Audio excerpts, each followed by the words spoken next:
ମଧୁବନ ନାମରେ ଗୋଟିଏ ସୁନ୍ଦର ଜଙ୍ଗଲ ଥାଏ। ଆଉ ସେହି ଜଙ୍ଗଲରେ ପାଖାପାଖି ଲାଗି ଦୁଇଟି ସୁନ୍ଦର ଘର ଥାଏ। ଗୋଟିଏ ଘରେ ମିନୁ ଚଢ଼େଇ ଘର କରି ରହୁଥାଏ, ଆଉ ଗୋଟିଏ ଘରେ ଗୋରିଟା ଆଉ ପରିବାର ରହୁଥାନ୍ତି। ମିନୁ ଚଢ଼େଇ ଆଉ ଗୋରିଟା ପରସ୍ପର ଭଲ ବନ୍ଧୁ ମଧ୍ୟ ଥିଲେ, ଆଉ ଭଲ ପଡୋଶୀ ମଧ୍ୟ ଥିଲେ। ଦୁଇ ଜଣ ଯାକ ଏକା ସାଙ୍ଗରେ ଖାଦ୍ୟ ସଂଗ୍ରହ କରିବାକୁ ଯାଆନ୍ତି, ଆଉ ନଦୀକୁ ପାଣି ପିଇବାକୁ ଯାଆନ୍ତି। ଥରେ ମିନୁ ଚଢ଼େଇ ଆଉ ଗୋରିଟା ନଦୀରୁ ପାଣି ପିଇ ଫେରୁଥାନ୍ତି, ଆଉ ସେହି ସମୟରେ ତାଙ୍କୁ ଗୋଟିଏ ବୁଢୀ ପାରା ଦେଖିନିଏ। ଆରେ ପିଲାମାନେ, କିଏ ଅଛ? ମତେ ଟିକେ ପାଣି ଆଣିଦିଅ। ବୁଢୀ ପାରାର ଡାକ ଶୁଣି ମିନୁ ଚଢ଼େଇ ଆଉ ଗୋରିଟା ସେଠାକୁ ଚାଲି ଆସନ୍ତି। ବୁଢୀ ମାଉସୀ, କଣ ହୋଇଛି? ତୁମେ ଆମକୁ କଣ ପାଇଁ ଡାକିଲ? ଆରେ ପିଲାମାନେ, କହୁଛି। ହେଇଟି ପାରା ମାଉସୀ, ତୁମେ ଯାହା କହିବାର ଅଛି ଶୀଘ୍ର କୁହ, ତେଣେ ସନ୍ଧ୍ୟା ହେବାକୁ ଗଲାଣି, ଆମେ ପୁଣି ଆମ ଘରକୁ ଯିବୁ। କଥା କଣ କି ପିଲାମାନେ, ମୁଁ ତ ବୁଢୀ ହୋଇଗଲିଣି। ମୋର ବହୁତ ପସନ୍ଦ ଯେ ମୁଁ ଗଛ ଲଗେଇବାକୁ ଭଲ ପାଏ।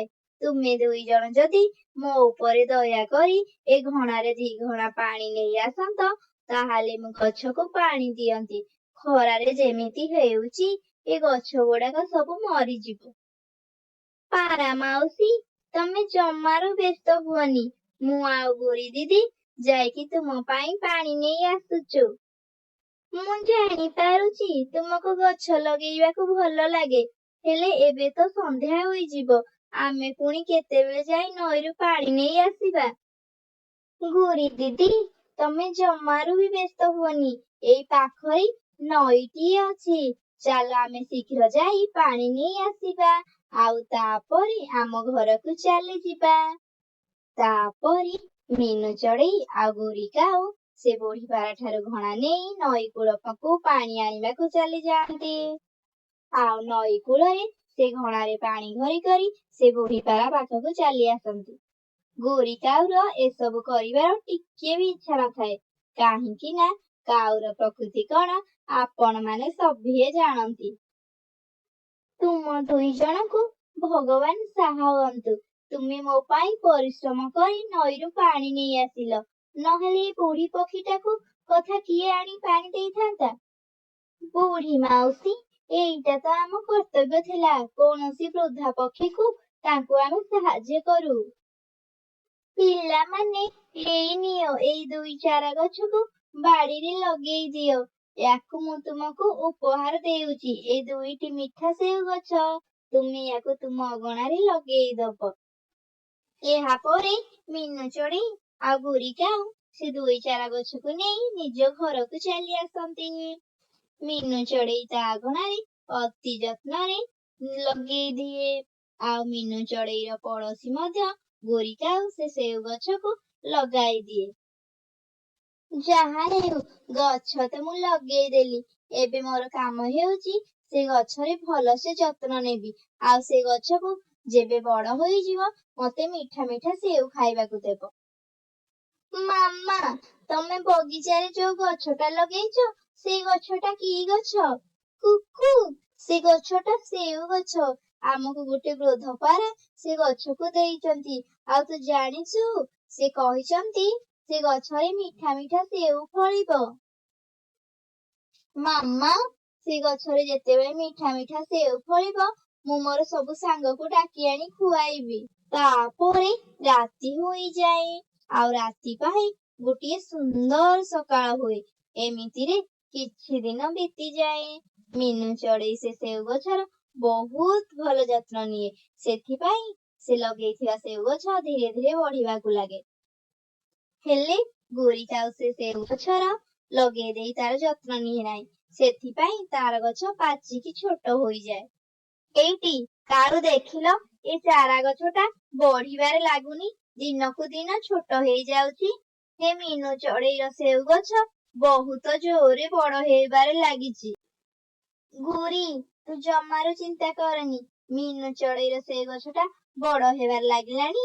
ତୁ ଜମାରୁ ବ୍ୟସ୍ତ ହନି। ସେ ଗଛଟାକୁ ଆମେ ଆଣି ବାଡିରେ ଲଗେଇଦବା। ଆଉ ଏଇ ଗଛଟାକୁ ତା ବାଡିରେ ଲଗେଇଦବା। କାଳୁ, ତମ ମୁଣ୍ଡରେ ତ ବହୁତ ବୁଦ୍ଧି ଦେଖୁଛି।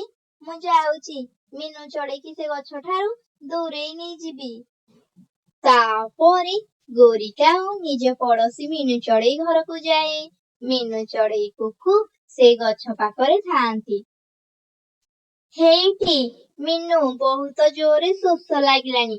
ଚାଲିଲୁ ଚାଲିଲୁ ନଈଆଡୁ ପାଣି ପିଇ ଆସିବା।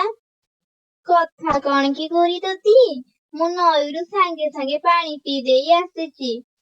ଜାଣିଲୁ, କଥା ହୋଇଯିବା ଯେ ଆମକୁ ବାଟ ଜଣା ପଡିବନି। କାଲିଠାରୁ ସେ ଶୁଆକୁ ବହୁତ ଜୋରେ ଜ୍ୱର ହୋଇଛି। ଆମେ ଆସିଲା ବେଳେ ତାକୁ ଟିକେ ଦେଖା କରି ଆସିବା। ହଁ ଗୋରି ଦିଦି, ମୁଁ ବି ଏଇଆ କଥା ଭାବୁଥିଲି। ଶୁଆକୁ ଟିକେ ଦେଖା କରି ଯାଇଥାନ୍ତି। ମାମା, ତମେ ଗୋରି ଆଣ୍ଟିଙ୍କ ସହ ଯାଅ, ମୁଁ ସେଉ ଗଛ ପାଖରେ ଅଛି। ଏ ମେଞ୍ଚଡ଼ ଟୋକା କୁଆଡୁ ଆସିଲା କେଜାଣି? ୟାକୁ ଆମ ସାଙ୍ଗରେ ନବାକୁ ପଡିବ, ନହେଲେ କାଳୁ କେମିତି ଆସିକି ଗଛ ବଦଳେଇବେ ଯେ। ଆରେ ପୁଅ କୁକୁ, ତୁ କଣ ପାଇଁ ଏଠି ବସିବୁ? ଏଇନେ 10 ଟଙ୍କା, ତୁ ଯାଇକି ସେ ଦୋକାନରୁ ଚକୋଲେଟ ଖାଇଦବୁ। Gori aunty, thank you. ମାମା, ମୁଁ ଏବେ ଯାଉଛି। ଏ 10 ଟଙ୍କା ନେଇ ଶୁଆ ଅଙ୍କଲ ଦୋକାନରୁ ଚକୋଲେଟ ଖାଇଦେବି। ତାପରେ କୁକୁ 10 ଟଙ୍କା ନେଇ ବଜାର ଚକୋଲେଟ ଖାଇବା ପାଇଁ ଯାଏ। ଆଉ ସେପଟେ ଗୋରି କାଉ ନଦୀକୁ ପାଣି ପିଇବାକୁ ଚାଲି ଯାଆନ୍ତି ଓ ବାଟରେ ଫେରିଲା ବେଳକୁ ସେମାନେ ଶୁଆକୁ ଦେଖା କରିବାକୁ କହନ୍ତି। ତାପରେ କାଳୁ କାଉ ନିଜ ବାରିରୁ ସେଉ ଗଛକୁ ନେଇ ପଳେଇ ଆସେ। ଆଉ ମିନୁ ଚଢେଇର ସେଉ ଗଛକୁ ନେଇ ତା ସେଉ ଗଛକୁ ସେଠି ଲଗାଇ ଦିଏ। ତାପରେ କାଳୁ କାଉ ସେ ଗଛକୁ ନେଇ ନିଜ ବାଡିକୁ ଚାଲିଯାଏ। ଅଙ୍କଲ, ଅଙ୍କଲ, ମତେ ଗୋଟେ ଚକୋଲେଟ ଦିଅନ୍ତୁ। ଏଇନେ ତ ଚକୋଲେଟ। ତାପରେ କୁକୁ ଶୁଆ ଦୋକାନରୁ ଚକୋଲେଟ ନେଇ ଆସେ। ଆଉ ସିଧା ଆସି ବାଡିରେ ସେଉ ଗଛ ପାଖରେ ପହଞ୍ଚେ। କୁକୁ ଟିକେ ଚିନ୍ତାରେ ପଡିଯାଏ। ତାକୁ ଲାଗେ ସେ ଗଛଟା ଟିକେ ଛୋଟ ହୋଇଯାଇଛି। ସେହି ସମୟରେ ମିନୁ ଚଢେଇ ନଈରୁ ପାଣି ପିଇକି ଆସେ। କୁକୁ, ତୋର କଣ ହୋଇଛି? ତୁ ଗଛଟାକୁ ଏମିତି କଣ ଦେଖୁଛୁ? ମାମା, ମତେ ଏଇ ଗଛଟା ଟିକେ ଅଲଗା ଲାଗୁଛି। ଆମେ ଗଛଟା ଟିକେ ଛୋଟ ଲାଗୁନି? କୁକୁ, ତତେ ସେମିତି ଲାଗୁଥିବ, କାହିଁକି ନା ଏବେ ବହୁତ ଜୋରେ ଖରା ହେଉଛି। ଖରାରେ ଗଛଟା ଟିକେ ଝାଉଁଳି ଯାଉଛି। ଯା ଯା, ପାଣି ଗ୍ଲାସଟେ ନେଇ ଆସିବୁ। ଏ ଗଛରେ ଆମେ ଦେଇଦେଲେ ସେ ଗଛଟା ତାଜା ହୋଇଯିବ। ହଁ ମାମା, ମୁଁ ଏବେ ପାଣି ନେଇକି ଆସୁଛି। ମିନୁ ଚଢେଇ ଓ କୁକୁ ସେ ଗଛକୁ ଏମିତି ଦେଖନ୍ତି, ହେଲେ ସେମାନେ ଜାଣିପାରନ୍ତିନି ଯେ କାଳୁ କାଉ ସେମାନଙ୍କ ଗଛକୁ ବଦଳେଇ ଦେଇଛି। ଆଉ ଗୋରି ଆଉ କାଳୁ ତାଙ୍କ ସେଉ ଗଛରେ ବସି କଥା ହୁଅନ୍ତି। କାଳୁ, ଦେଖୁଛଟି ଆମ ଗଛରେ କେତେ ସେଉ ହେଇଛି। ମିନୁ ଚଢେଇ ଗଛରେ ଅଳ୍ପ ସେଉ ହେଇଛି। ଜାଣିଲୁ ଗୋରି, ଯଦି ଠିକ ସମୟରେ ମୁଁ ସେଉ ଗଛଟାକୁ ବଦଳେଇ ନଥାନ୍ତି, ତାହେଲେ ଆଜି ମିନୁ ଚଢେଇ ପାଖରେ ଯେଉଁ ଗଛ ଅଛି ସେ ଗଛଟା ଆମ ଭାଗ୍ୟରେ ଥାନ୍ତା। ତାପରେ କାଳୁ ସେ ସେଉ ଗଛର ଗୋଟିଏ ସେଉ ତୋଳିକି ଗୋରିକୁ ଖାଇବାକୁ ଦେଲା। ଗୋରି, ଏଇନେ ଆମ ବାଡିର ପ୍ରଥମ ସେଉ, ତୁ ଟିକେ ଟେଷ୍ଟ କରି କହ କେମିତି ଲାଗୁଛି। ତାପରେ ଗୋରି ସେ ସେଉ ଗଛକୁ ଖାଏ। ଉଫ୍, ଛି ଛି, ସେଉଟା କେତେ ଖଟା ହୋଇଛି। ମୋ ଥଣ୍ଟଟା ପୁରା ଖରାପ ହୋଇଗଲା। ସେ ବୁଢୀ ପାରା କହୁଥିଲା ସେଉ କୁଆଡେ ଭାରି ମିଠା। କାଳୁ, ଚାଲିଲୁ ଚାଲିଲୁ, ମିନୁ ଚଢେଇର କମଳା କେମିତି ଲାଗୁଛି। ତାପରେ ଗୋରି କାଉ ଆଉ କାଳୁ କାଉ ମିନୁ ପାଖକୁ ଚାଲି ଯାଆନ୍ତି। ମିନୁ ଆଉ ତା ପୁଅ କୁକୁ ସେଉ ପାଖରେ ବସି ସେଉ ଖାଉଥାନ୍ତି। ଜାଣିଛ ଗୋରି ତୁତି, ଆମ ବାଡିରେ ସେଉ ବହୁତ ମିଠା। ଏଇ ନିଅ, ଗୋଟିଏ ସେଉ ତୁମେ ଟେଷ୍ଟ କର। ତାପରେ ଗୋରି ମିନୁ ଚଢେଇ ଠାରୁ ସେଉ ଖାଇଦିଏ। ସତରେ କାଳୁ, ମିନୁ ଚଢେଇ ଗଛରେ ମିଠା ମିଠା ସେଉ ହେଉଛି, ହେଲେ ଆମ ଗଛରେ ସେଉ ଏତେ ଖଟା କାହିଁକି? ଜାଣିଲୁ ଗୋରି, ଏସବୁ ତୋରି ପାଇଁ ହେଇଛି। ତୋ କଥାରେ ପଡି ଆମ ସେଉ ଗଛକୁ ମିନୁ ଚଢେଇ ସେଉ ଗଛରେ ବଦଳେଇ ଦେଲି। ଏବେ ଆମେ ସବୁ ବେଳେ ଖଟା ସେଉ ଖାଇବା, ଆଉ ଏଇ ମିନୁ ଚଢେଇ ମିଠା ସେଉ ଖାଇବ। ଓ, ତାହେଲେ ଏବେ ମତେ ଜଣା ପଡିଲା ମୋ ଗଛ କଣ ପାଇଁ ଏତେ ଛୋଟ ଥିଲା। ମାମା, କାଳୁ ଅଙ୍କଲ ଭଲ କରିଛନ୍ତି, ନହେଲେ ଆଜି ଆମେ ସେ ଖଟା ସେଉ ଖାଇଥାନ୍ତେ। ତାପରେ କାଳୁ ଆଉ ଗୁରି ଅପମାନ ହେଇଯାଆନ୍ତି, ନିଜ ଘରକୁ ମନ ଦୁଃଖରେ ଉଡିଯାଆନ୍ତି। ସାଙ୍ଗମାନେ, ଏମିତି ନୂଆ ନୂଆ ଗପ ଦେଖିବା ପାଇଁ ଆମ ଚ୍ୟାନେଲକୁ ସବସ୍କ୍ରାଇବ କରନ୍ତୁ। ଗୋଟିଏ ଜଙ୍ଗଲରେ ଗୋରି କାଉ ତା ପୁଅ ଜଗୁ ସହ ଗୋଟିଏ ଭଙ୍ଗା ଘରେ ରହୁଥିଲା। ସେହି ଜଙ୍ଗଲର ରାଜା ଗୋଟେ ଦୁଷ୍ଟ ଚିଲ ଥିଲା। ସେ ଥିଲା ବହୁତ ଅହଙ୍କାରୀ ଆଉ ଆରେ ଶୁଆ ପଣ୍ଡିତେ, ଆମ ଜଙ୍ଗଲର ପକ୍ଷୀମାନେ ଠିକ ସେ ଖଞ୍ଜଣା ଦେଉଛନ୍ତି କି ନାହିଁ? ହଁ ହଁ ଆଜ୍ଞା, ସମସ୍ତେ ଠିକ ସମୟରେ ଦେଉଛନ୍ତି, କିନ୍ତୁ ସେ ଗୋରିଟାଉ ସେ ହିଁ ଦେଇପାରୁନାହିଁ। କାହିଁକି ସେ ଦେଇପାରୁନାହିଁ? ତାଠାରୁ ଯେତେ ଶୀଘ୍ର ପାରୁଛ ଖଞ୍ଜଣା ଆଦାୟ କର। ଆଜ୍ଞା, ସେ ତ ବହୁତ ଗରିବ, କୋଉଠୁ ଦେବ ଖଞ୍ଜଣା? କଣ ବା କରିବ ସେ? ପଣ୍ଡିତେ, ତୁମେ ଦୟା ଦେଖନି, ସେ ଯାହା ବି ହେଉ ଏଥର ଯାଇକି ଗୋଟିଏ ସମୟ ଦେଇ ଆସ। ଯଦି ସମୟରେ ଖଞ୍ଜଣା ଦିଏ ଭଲ କଥା, ନହେଲେ ଯଦି ନ ଦିଏ ତାକୁ ସେ ଘରୁ ବାହାର କରିଦବ। ଠିକ ଅଛି ଆଜ୍ଞା, ଆପଣ ଯାହା କହିଲେ ସେଇଆ ହିଁ ହେବ। ଏହା ପରେ ଶୁଆ ପଣ୍ଡିତେ ସେଠୁ ଗୋରି କାଉ ଘରକୁ ଉଡି ଉଡି ଗଲେ। ଗୋରି କାଉ ତା ପୁଅ ବସିକି କଥାବାର୍ତ୍ତା ହେଉଥାନ୍ତି। ହଠାତ୍ ଶୁଆ ପଣ୍ଡିତେ ସେଠି ଆସି ପହଞ୍ଚିଲେ। ଆଜ୍ଞା ନମସ୍କାର, ମୁଁ ଆପଣଙ୍କ ପାଇଁ ପାଣି ନେଇକି ଆସୁଛି। ରହରେ ମା ରହ, ମୁଁ କୋଉ ଖୁସି ଖବର ନେଇ ଆସିଛି ଯେ ତୁ ମୋତେ ପାଣି ଦେବୁ। ମୁଁ ଜାଣିଛି ତମେ ଖଞ୍ଜଣା ନେବା ପାଇଁ ଆସିଛନ୍ତି, ହେଲେ ମୁଁ କଣ କରିବି? ନାରେ, ସେ ଚିଲ ମୋତେ ବସେଇ ଉଠେଇ ଦେଉନି। ଯୋଉ ଖଞ୍ଜଣା ନ ଦେଉ ଏ ଘର ତତେ ଛାଡ଼ିବାକୁ ପଡ଼ିବ। ନାଇଁ ଆଜ୍ଞା, ଆପଣ ସେମିତି କୁହନ୍ତୁନି। ମୋର ଛୋଟ ପିଲାଟିଏ, ମୁଁ ୟାକୁ ନେଇ କୁଆଡ଼େ ଯିବି? କଣ କରିବି ରେ ମା, ସେ ଦୁଷ୍ଟ ଚିଲ ତ ଲୋଭିଟା, ସେ କଣ ମୋ କଥା ଶୁଣୁଛି? ଆଚ୍ଛା ହେଉ, ଠିକ ଅଛି, ଆମେ ଚେଷ୍ଟା କରିବୁ ଖଞ୍ଜଣା ଦେବା ପାଇଁ। ଏହାପରେ ଶୁଆ ପଣ୍ଡିତ ସେଠୁ ଚାଲି ଆସି ମା ମା ପଣ୍ଡିତ କଣ କହୁଥିଲେ? ପୁଅ, ତୁ ଏବେ ଛୋଟ ପିଲା, ତୁ ଗୋଟେ କାମ କର, ଏଇଠି ଥା, କୁଆଡେ ଯିବୁନି, ମୁଁ ଯାଉଛି କାମ ଖୋଜିବି। ହଉ ଠିକ ଅଛି ମା, ମୁଁ କୁଆଡେ ବି ଯିବିନି, ତୁମେ ଯାଅ। ଏମିତି କହି ଗୋରି କାଉ ସେଠୁ ଚାଲିଗଲା।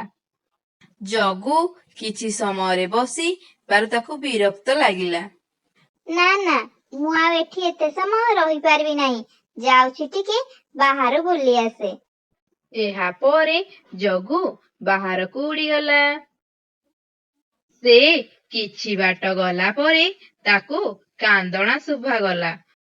ମୁଁ ମରିଗଲି, ମୁଁ ମରିଗଲି, ମତେ ବଞ୍ଚାଅ। ଆରେ କିଏ କୋଉଠି ଅଛ, ମତେ ବଞ୍ଚାଅ।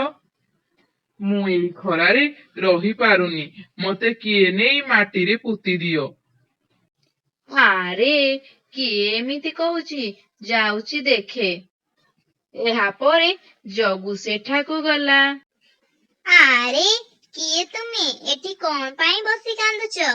ମୁଁ ଗୋଟିଏ ତରଭୁଜ ଗଛ, ମତେ ଗୋଟିଏ ଚଢେଇ ତା ଥଣ୍ଟରେ ନେଇକି ଯାଉଥିଲା, ତା ଅଜାଣତରେ ଗଳି ପଡିଲା, ଆଉ ମୁଁ ଏ ଖରାରେ ସହିପାରୁନି, ମତେ ଟିକେ ନେଇ ମାଟିରେ ପୋତି ଦିଅ। ହଁ ହଁ, ମୁଁ ତୁମକୁ ପୋତି ଦେବି, ତମେ ଚିନ୍ତା କରନି। ସତରେ ତୁମେ ବହୁତ ଭଲ, ଚାଲ ଚାଲ ମତେ ନେଇକି ଚାଲ। ଏହା ପରେ ତରଭୁଜ ଗଛକୁ ନେଇଗଲା। ଗୋଟିଏ ଖାଲି ଜାଗା ଦେଖି ଜଗୁ ତାକୁ ପୋତି ଦେଲା। ଧନ୍ୟବାଦ ଚଢେଇ, ତୁମେ ଆଜି ମୋର ଜୀବନ ବଞ୍ଚେଇ ଦେଲ, ମୁଁ ତୁମ ଋଣ କେବେ ବି ଶୁଝି ପାରିବିନି। ହଉ ଗଛ, ମୁଁ ଯାଉଛି, କାଲି ଆସିବି। ରୁହ ରୁହ, ଆମେ ଟିକେ କଥା ହବା। ନାଇଁ ନାଇଁ, ଏବେ ମୋ ମା ଆସିବାର ସମୟ ହୋଇଗଲା। ମୁଁ ଯାଉଛି, କାଲି ଆସିଲେ କଥା ହେବା। ତାର ମା ମଧ୍ୟ ଘରକୁ ଫେରିଲା। ପୁଅ, କଣ କରିବା କହ? ମତେ କିଛି କାମ ମିଳିଲା ନାହିଁ।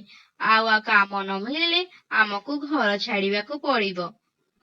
ମା, ତମକୁ କାମ ମିଳିଲା ନାହିଁ? କାଲିଠାରୁ ମୁଁ ଖୋଜିବାକୁ ଯିବି। ନାଇଁ ରେ ପୁଅ, ଆମ ଭାଗ୍ୟରେ ଯାହା ଥିବ ଆମକୁ ଭୋଗିବାକୁ ପଡିବ। ଆଉ ତୁ ତ ଛୋଟ ପିଲା, ତୋତେ କିଏ କାମ ଦେବ? ଏମିତି ସେମାନେ କଥା ହେଲେ। ତାପରେ ରାତି ହେଲା। ତା ପରଦିନ ସକାଳ ହେଲା। ତାପରେ ଜଗୁ କାଉ ତରତର ହୋଇ ତରଭୁଜ ଗଛ ପାଖକୁ ଗଲା। ଆରେ, ତୁମେ ଆସିଗଲ।